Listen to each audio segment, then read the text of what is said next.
வசந்தம் தொலைக்காட்சி நேர்கள் அனைவருக்கும் இனிய காலை வந்தனங்கள். இன்று நாங்கள் ஆராதனை நிகழ்ச்சியிலே நாங்கள் எல்லோரும் இருக்கின்றோம். ஆராதனை நிகழ்ச்சியிலே பார்த்து கொண்டே இருக்கின்ற எமது நேர்கள் அனைவருக்கும் இனிய மீண்டும் வணக்கத்தையும் புத்த பெருமானினுடைய ஆசீர்வாதத்தை தெரிவித்துக் கொள்கின்றேன். இன்று இந்த 2018 8ஆம் மாதம் 23ஆம் வியாழக்கிழமை. உதாரணமாக இன்று நாங்கள் உதாரணத்தை அடிக்கடி உங்களுக்கு பேசுவது எனக்கு விரும்பியது என்னவென்ற காரணம் என்று உங்களுக்கு சொல்ல வேண்டும்.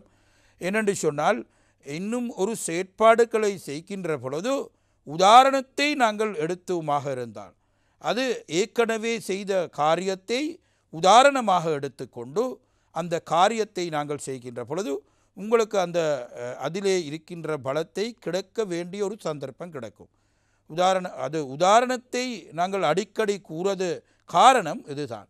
உதாரணமாக புதிதாக செயற்பாடுகளை நாங்கள் ஆரம்பிக்கப்படுகின்ற பொழுது ஏற்கனவே இப்படிப்பட்ட ஒரு செயற்பாடுகளை நாங்கள் செய்து இருந்தாலும் அந்த செய்தியை அந்த செயற்பாடுகளை உதாரணமாக எடுத்துக்கொண்டு அந்த செயற்பாடுகளை நாங்கள் நீங்கள் நிச்சயமாக செய்யோமாக இருந்தால் நிச்சயமாக அந்த கிடைக்க விட வெற்றியை உங்களுக்கு கிடைக்கக்கூடிய வாய்ப்பு இருக்கும். பாடசாலை படிக்கின்ற பிள்ளைகள், அதே போன்று ஆசிரியர்கள் நிச்சயமாக இப்பொழுது அதிகமாக பாடசாலையிலே பள்ளி கூடத்திலே அதிகமாக பல தவறான செயற்பாடுகளை செய்கின்ற ஒரு தவறான அது மிக கவலையான ஒரு விடயமாக காணக்கூடியதாக இருக்கின்றது. உதாரணமாக தற்பொழுது இருக்கின்ற எமது எதிர்கால சந்ததிகள் அந்த ஆசிரியர்களை மதிக்க அந்த செயற்பாட்டை அந்த விரும்பியை இழந்து போய்கொண்டிருக்கின்றது என்பது எனக்கு ஒரு ஞாபகம் தற்பொழுது வருகிறது. ஆசிரியர்களை மதிக்கப்பட வேண்டும். ஆசிரியர்கள் தான் எதிர்காலத்திலே ஒரு சிறந்த பிரதிநிதிகளாக மாற்றக்கூடிய வாய்ப்பு தரக்கூடியவர்களாக இருக்கின்றார்கள். அந்த சந்தர்ப்பத்திலே எமது எதிர்கால சந்ததிகள் உதாரணமாக பள்ளிக்கூடம் மாத்திரமல்ல, பல்கலைக்கழகங்கள், அதே போன்று ஏனைய பள்ளிக்கூடங்கள் கற்றக்கூடிய இடத்தில் தனியார் அந்த கட்டடங்களிலே பாடங்களை நடத்தி கொண்டிருக்கின்ற அந்த ஆசிரியர்களுக்கு நாங்கள் மரியாதை செலுத்தக்கூடியவர்களாக இருக்க வேண்டும். மரியாதை இல்லாவிட்டால் நாங்கள் எதிர்பார்க்கின்றதை அந்த கற்றக்கூடிய வாய்ப்பு எங்களுக்கு கிடையாது. நிச்சயமாக இது சிந்திக்க வேண்டும். ஆசிரியர்களை மதிக்கப்பட வேண்டும். மத தலைவர்களை மதிக்கப்பட வேண்டும். உயர்மட்ட அதிகாரிகளை மதிக்கப்பட வேண்டும். அதே போன்று அதே மாத்திரமல்ல, அரசியல்வாதிகளை மதிக்க வேண்டும். ஆனால் அவங்கள் தவறான வழியிலே செய்கின்ற பொழுது அவங்களுக்கு அந்த தவறு வழியை பற்றி அவங்களுக்கு அடிக்கடி கூறப்படுகின்றவர்களாக இருக்க வேண்டும். ஆனால் எல்லா அரசியல்வாதிகளை தவறான வழியை போக மாட்டார்கள். ஆனால் சிலர்கள் போகின்ற பொழுது எமது பிரதிநிதிகளாக இருக்கின்றவர்கள் திருப்தி அடையக்கூடிய தீர்த்துவதற்கு எங்களுக்கு தான் சந்தர்ப்பம் இருக்கும் என்பதையும் நாங்கள் சிந்திக்க வேண்டும். அது மாத்திரமல்ல, உதாரணமாக நாங்கள் எமது நாட்டிலே பிரதிநிதிகளாக எதிர்பார்க்கின்ற எதிர்கால சந்ததிகளுக்கு நல்ல விழுமியங்களை பெற்றுத்தரக்கூடியவர்களாக இருக்க வேண்டும். அந்த சந்தர்ப்பத்திலே நாங்கள் இது என்னென்ன விழுமியங்களை என்று சிந்திப்போமாக இருந்தால் அது புத்த பகவான் போதித்த போதனையிலே பல விழுமியங்களை காணக்கூடியதாக இருக்கின்றது. உதாரணமாக இது சம்பந்தமாக நீங்கள் நன்றாக சிந்திக்க வேண்டும். இன்றைய நாள் உங்கள் அனைவருக்கும் சந்தோஷகரமான நாளாக அமைய வேண்டும் என பிரார்த்தனை தெரிவித்துக் கொண்டு விடைபெறுகின்றேன். நன்றி, வணக்கம். ஓம் இடறினும் தளறினும் என தொழு நோய் தொடரின மூனக்கழல் தொழுதெழுவேன் கடல் தனில் அமிதோடு கலந்த நஞ்சை மிடறினுள்ளடக்கிய வேதியனே இதுவோ எமையாழுமாறு ஈவதொன்று இல்லையே அதுவோ உனதின் அருள் ஆபடு துறை அரணே. வசந்தம் தொலைக்காட்சி நேயர்கள் அனைவருக்கும் சர்வதேச இந்து மத குருபீடத்தின் இனிய காலை வணக்கங்களும் நல்லாசிகள். இன்று மங்களகரமான விளம்பி வருஷம் ஆவணி மாதம் 7ஆம் நாள் 23/8/2018 வியாழக்கிழமை.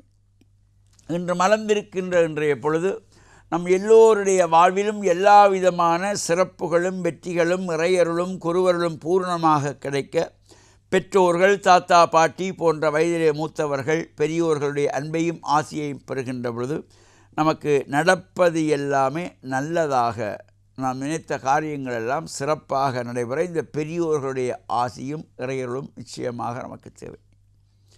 அந்த வகையில் இன்று வியாழக்கிழமை குருவாரம் என்று போற்றப்படுவது. இந்த வியாழ பகவானுடைய ஜாதக ரீதியாக வியாழ சுகம் குறைவாக இருக்குது என்று சொல்லுகின்றவர்கள் இந்த வியாழக்கிழமையிலே வியாழ பகவானை வழிபாடு செய்வது, மஞ்சள் மலர்களாலே அர்ச்சனைகள் செய்வது, மஞ்சள் பட்டி சாத்தி அர்ச்சனைகள் செய்வது, கொண்டல் கடலை நிவேதனம் வைத்து வழிபாடு, இவையெல்லாம் ஒரு சிறப்பை தரக்கூடியதாகவும் இந்த தாக்கங்களிலிருந்து நாம் விடுபடுவதற்கு இவையெல்லாம் நமக்கு நன்மையை தரக்கூடியது அமையக்கூடியது. நாம் இந்த ஆலய வழிபாடுகள் செய்கின்ற பொழுது நாம் சைவ சமயத்தவர்கள் ஒவ்வொருவரும் நாங்கள் இந்த சமய தீட்சை பெற்றிருக்க வேண்டும். முன்னைய காலத்திலே இளம் பராயத்திலேயே இந்த சமய தீட்சை பெற்று அவர்களெல்லாம் சைவ சமயத்தவர்களாக காலை மாலை வேளையிலே அதற்குரிய அனுஷ்டானங்களை எல்லாம் செய்து வருகின்ற ஒரு சிறப்பு இருந்தது. இப்பொழுது சற்று மறிவு வருகின்றது. இந்த இளம் சமுதாயத்தில் இருக்கின்றவர்கள் நாங்கள் சைவ சமயத்தவர்கள் சிவசின்னங்களாகிய விபூதி ருத்ராட்சம் அணிந்து ஆலயத்துக்கு செல்ல வேண்டும் என்ற எண்ணங்கள் அந்த சிந்தனைகள் ஒவ்வொருவருக்கும் வர வேண்டும்.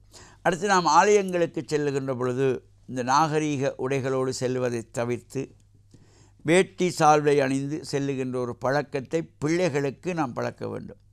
அந்த பிள்ளைகளுக்கு அவற்றை பழக்குவதற்கு முந்தி அப்பாவாக இருக்கிறவர்கள் கோயிலுக்கு செல்லுகின்ற பொழுது வேட்டி அணிந்து சென்றால்தான் பிள்ளைக்கும் அதை பார்த்து செல்லுகின்ற ஒரு விருப்பம் வரும்.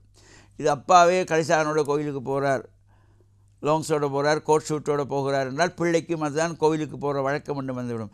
எனவே இந்த ஆலய வழிபாடு என்று வருகின்ற பொழுது நாம் நம்முடைய சமயம் நம்முடைய கலாச்சாரத்தை அந்த கலாச்சார விழுமியங்களை அடுத்த தலைமுறைக்கு எடுத்துச் சொல்லுகின்ற வகையிலே அமைத்து கொள்ள வேண்டும்.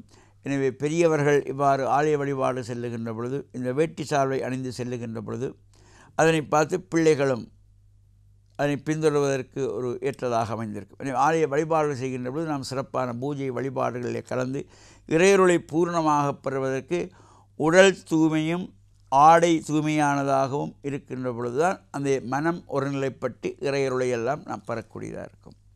அந்த வகையிலே நாளைய தினம் வெள்ளிக்கிழமை ஸ்ரீ வரலட்சுமி விரத பூஜை, வேண்டும் வரங்களையெல்லாம் தருகின்ற ஒரு பூஜை. நாம் எதையெல்லாம் வேண்டுகின்றோம் அவையெல்லாம் தருகின்ற ஒரு சிறப்பான பூஜை இந்த வரலட்சுமி விரத பூஜை. இந்த வரலட்சுமி விரத பூஜையை கடந்த 36 ஆண்டுகளாக அகில இலங்கை சபரிமலை சாஸ்தாபுரம் நாடளாவிய ரீதியிலே அறிமுகப்படுத்தி சிறப்பான முறையிலே அவற்றை தொடர்ந்து செய்து வருகின்ற ஒரு தனித்துவமான சிறப்பு. அதிகாலையிலே 6 மணி முதல் இந்த பூஜைகள் ஆரம்பமாகி விநாயகர் வழிபாடு, பிரத்யக்ஷ தெய்வமாகிய சூரிய வழிபாடு, கோமாதா பூஜை, பிரம்மச்சாரி பூஜை, கன்னிகா பூஜை, சுமங்கலி பூஜை, தம்பதி பூஜை, சுவாஜினி பூஜை, அக்ஷர தேவதா பூஜை என்று சிறப்பானதாக இந்த பூஜை வழிபாடோடு இந்த வரலட்சுமி விரத பூஜையிலே கலந்து கொள்ளுகின்ற அனைத்து கன்னிப்பெண்கள், சுமங்கலி பெண்கள், குழந்தைகள் எல்லோருக்கும் வரலட்சுமி தேவியுடைய பிரசாதங்களாக அங்கே பூஜிக்கப்பட்டதாகிய அந்த திரவியங்கள் உபச்சார பொருள்கள் எல்லாம் அங்கே அவர்களுக்கு வழங்கப்படுவதோடு இந்த தம்பதிகளுக்கு அவர்களுக்கு அந்த பூஜைகள் செய்யப்பட்டு தம்பதிகளாக உட்கார வைத்து லக்ஷ்மி நாராயணராக பார்வதி பரமேஸ்வரனாக பூஜிக்கப்பட்டு அவர்களுக்கு வஸ்திரதானங்கள் கொடுக்கப்பட்டு உபச்சார பொருள்களெல்லாம் சிறப்பான முறையிலே தொடர்ந்து நடைபெற்று வருகின்ற ஒரு சிறப்பு இருக்கின்றது. அத்தோடு மீன்பாடும் தேன்னாடு என்று போற்றுகின்ற மட்டக்களப்பு பந்தாறு மூலை மருங்கையடி ஸ்ரீ சித்தி விநாயகர் ஆலயத்திலே இந்த உற்சவங்கள் நடைபெற்று கொண்டிருக்கின்றன. அதேபோல் எதிர்வரும் 4ஆம் திகதி துவஜாரோகணம் என்கிற கொடியேற்று உற்சவத்தோடு கல்முனை நட்பிட்டி முனை ஸ்ரீ கணேச தேவஸ்தானத்துடைய மகோத்சவம் ஆரம்பமாகி ஆவணி சதுர்த்தியிலே தீர்த்த திருவிழாவோடு நிறைவேற இருக்கின்றது. இவ்வாறான சிறப்புகள் கூடிய ஆலய வழிபாடுகளில் நாமும் கலந்து கொள்கின்ற வகையிலே நமக்கு சிறப்புகள் எல்லாம் ஏற்படும். அந்த வகையிலே நுரைலியா மாவட்டம் மலைப்பனை ஹல்கரநோயா நடுக்கணக்கு ஸ்ரீ கதிர்வேலாய சுவாமி ஆலயத்தினுடைய மகா கும்பாபிஷேகத்துக்கான ஏற்பாடுகள் நடைபெற்று தை மாதம் கும்பாபிஷேகம் நடைபெற இருக்கின்றது. ரத்னபுரி மாவட்டம் எகலியகொடை தோட்டம் 1ஆம் பிரிவில் அமைந்திருக்கின்ற முத்துமாரியம்பாளுடைய ஆலய கும்பாபிஷேகம் ஐப்பசி மாதம் நடைபெற இருக்கின்றது. இவ்வாறான சிறப்பு நிகழ்வுகள் நாமும் கலந்து இறையருளை பூர்ணமாக பெற்று மண்ணில் நல்ல வண்ணம் வாழ வசந்தம் தொலைக்காட்சி நேயர்கள் அனைவருக்கும் சர்வதேச இந்து மத குருப்பீடத்தின் சார்பில் நல்லாசிகளை கூறிக்கொள்வதில் மனமகிழ்வு கொள்கிறோம். சர்வே ஜனாகாம் சிகினோ பவந்து சமஸ்த சன்மங்களானி சந்து சுபம். பிஸ்மில்லாஹிர் ரஹ்மானிர் ரஹீம். அல்ஹம்துலில்லாஹில்லதி கஃபா வஸ்ஸலாத்து அலல் முஸ்தஃபா. வசந்தம் தொலைக்காட்சியின் ஆராதனை நிகழ்ச்சியின் நேயர்களே, அஸ்ஸலாமு அலைக்கும் வரஹ்மத்துல்லாஹி வபரகாத்துஹு. 23ஆம் திகதி ஆகஸ்ட் மாதம் வியாழக்கிழமையை அடைந்திருக்கின்றோம். நேற்றைய நாள் ஹஜ்ஜு பெருநாளை கொண்டாடிவிட்டு சந்தோஷமாக பிராணிகளை அறுத்து பலியிட்டு நன்மைகளை செய்தவர்களாக, குடும்பமாக சந்தோஷமான சந்தர்ப்பங்களை கழித்தவர்களாக இருக்கின்றோம். இன்றைய நாள் இந்த தியாக திருநாளின் நாயகன் இப்ராஹிம் அலைஹிஸ்ஸலாம் அவர்களது வாழ்க்கையிலிருந்து ஒரு பாடத்தை கற்றுக்கொள்வது பொருத்தம் என கருதுகின்றேன். இப்ராஹிம் அலைஹிஸ்ஸலாம் அவர்கள் தனது மகனை அறுத்து பலியிடுவதாக கனவு காண்கின்றார். பின்னர் அதற்கான அனுமதியை மகனிடம் வேண்டுகின்றார், ஆலோசனையை மகனிடம் வேண்டுகின்றார். யா புனைய இன்னி அரா ஃபில் மனாமி அன்னி அஸ்பஹுக் ஃபந்துர் மாதா தரா. எனது அன்பின் மகனே, உன்னை அறுத்து பலியிடுவதாக நான் கனவில் கண்டேன், உனது கருத்து என்ன என்று கேட்டபோது அந்த மகன், தந்தையே, இறைவனின் ஏற்பாட்டை, இறைவனின் அல்லாஹு தாலாவின் அந்த கட்டளையை நீங்கள் நிறைவேற்றுங்கள், என்னை நீங்கள் பொறுமையாளராக காண்பீர்கள் என்று பதிலளிக்கின்றார். தந்தை மகனுக்கு இடையிலான உறவு, தன்னை அறுத்து பலியிடுவதாக கனவு கண்டிருப்பதாக தந்தை கூறுகின்ற போது அதனையும் ஏற்றுக்கொள்ள துணிகின்ற உணர்வு ஒரு மகனிடத்தில் இருக்கின்றதென்றால் அந்த தந்தை மகனின் உறவு எப்படி அற்புதமான உறவாக இருக்கும். ஆனால் அல்லாஹு தாலாவின் ஏற்பாடு ஒரு வித்தியாசமான சோதனை. அந்த தந்தையின் உள்ளத்தில் அப்படி ஒரு உணர்வை ஏற்படுத்தி அல்லாஹ் அவரை சோதித்து பார்க்கின்றான்.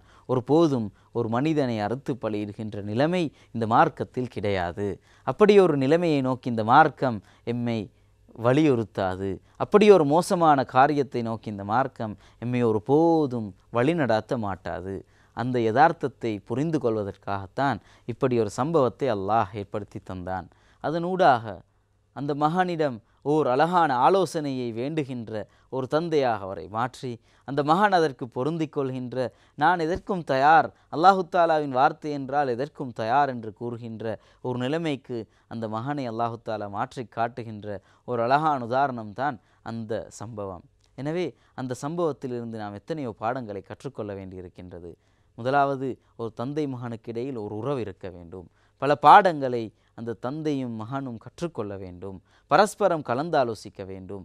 எந்த பருவத்தை அடைந்தாலும், டீனேஜ் பருவத்தை 13 பருவத்தை அடைந்தாலும் கூட, அதனை தாண்டி பல சக்தியும் தைரியமும் நம்பிக்கையும் வந்தாலும் கூட ஒரு மகன் தந்தையை எப்போதும் சார்ந்திருக்கின்ற, அவரோடு நல்ல உறவை பேணுகின்ற ஒரு நிலைமைக்கு மாற வேண்டும்.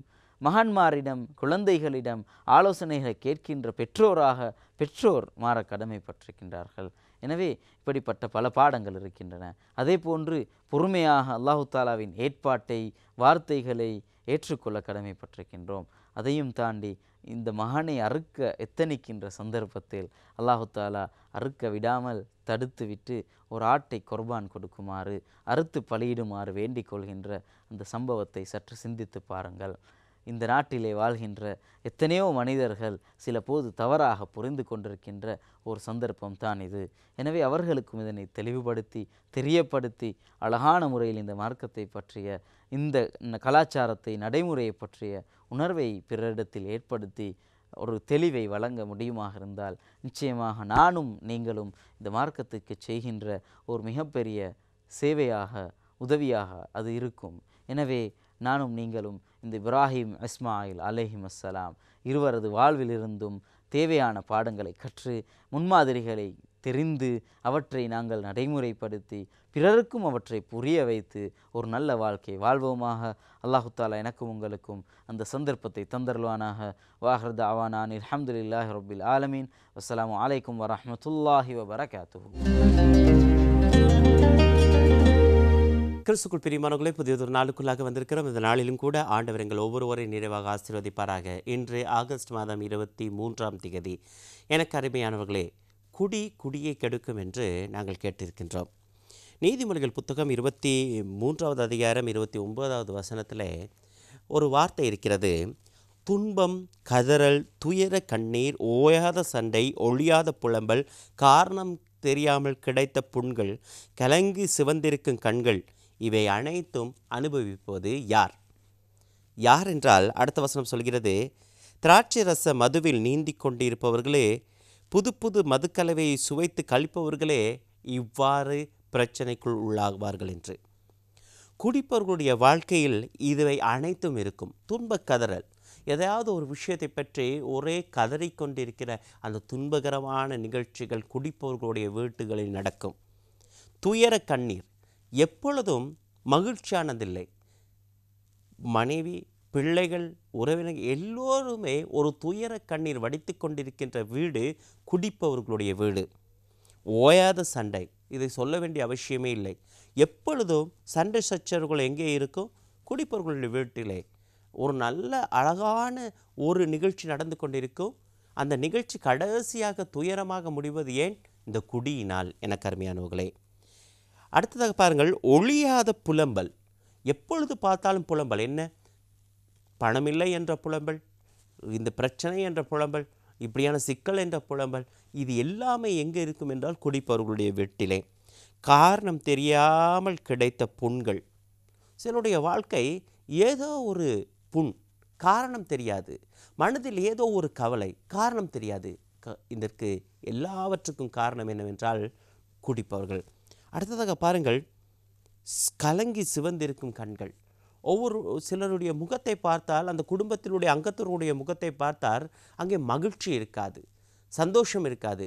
எப்பொழுதும் அவர்களுடைய உள்ளம் அல்லது கண்கள் கலங்கிய நிலையிலேயே இருக்கும், மகிழ்ச்சியற்ற தன்மையாக இருக்கும். இவை அனைத்தும் யாருக்கு வரும் என்றால் குடிப்பவர்களுடைய வாழ்க்கையில் தான் இருக்கும். பிரியமானவர்களே, இதை தொடர்ந்து வாசித்து கொண்டு இருக்கும்போது ஒரு வசனம் சொல்கிறது என்னென்றால், அந்த குடி தொண்டைக்குள் போகும் பொழுது எப்படி இருக்கும் என்றால், அது தொண்டைக்குள் செல்லும் போது இனிமையாக இருக்கும், ஆனால் பிறகோ அது பாம்பு போல கடிக்கும். எத்தனை குடும்பங்களில் இது நடக்கிறது எனக்கு அருமையானவர்களே. அது முதலில் இனிமையாகத்தான் இருக்கும், அந்த குடி பழக்கம் அல்லது நாங்கள் சேர்ந்து குடிக்கும் பொழுது அது இனிமையாகத்தான் இருக்கும். ஆனால் அது பாம்பு போல பலருடைய வாழ்வை கடிக்கும். எத்தனை குடும்பங்கள் அவதிப்படுகின்றார்கள், எத்தனை குடும்பங்கள் நிம்மதியற்று இருக்கின்றார்கள், எத்தனை குடும்பங்கள் விவாகரத்து பண்ணி இருக்கிறார்கள், எத்தனை பிள்ளைகள் நிம்மதியற்று இருக்கின்றார்கள். காரணம் என்ன? இந்த குடிதான். குடிக்கின்ற பணத்தை கொண்டு எத்தனை குடும்பங்களை நாங்கள் நன்றாக வைத்திருந்திருக்கலாம். எத்தனை குடும்பங்கள் அவருடைய பிள்ளைகளுடைய படிப்பு எல்லாம் நன்றதாக இருந்திருக்கும். ஆனால் இந்த குடி என்ற பாவத்தினால் நிறைய பேர் அழிந்து கொண்டு போயிருக்கிறார்கள். விசேஷமாக எங்களுடைய இளையோர் அழிந்து கொண்டு போயிருக்கிறார்கள். எங்களுடைய குடும்பங்கள் நிறைய அவருடைய வாழ்வே இழந்திருக்கிறது. ஆகவே பிரியமானவர்களே, இந்த பாவத்தை விட்டு வாழ்வதற்கு இன்றைய நாளில் முடிவெடுப்போம். அதே நேரத்தில் குடிக்கின்ற இளைஞர் யுவதிகளுக்காக, குடும்பங்களுக்காக இன்றைய நாளில் நாங்கள் ஒப்பு கொடுத்து ஜெபம் செய்வோம். தாயும் தந்தையுமான இறைவா, இந்த நிகழ்ச்சியை பார்த்து உமது பிள்ளைகளை ஆசீர்வதியும். இவருடைய குடும்பங்களில் இப்படிப்பட்ட பாவங்கள் இருந்தால் இன்றோடு அதை அகற்றி உமக்கு ஏற்ற பிள்ளைகளாக வாழும்படியாக செய்தரலும். நன்றி ஆண்டவரே. கிறிஸ்து உன்னத நாமத்தினால் ஜெபம் கேளுங்க நல்ல பிதாவே. ஆமேன்.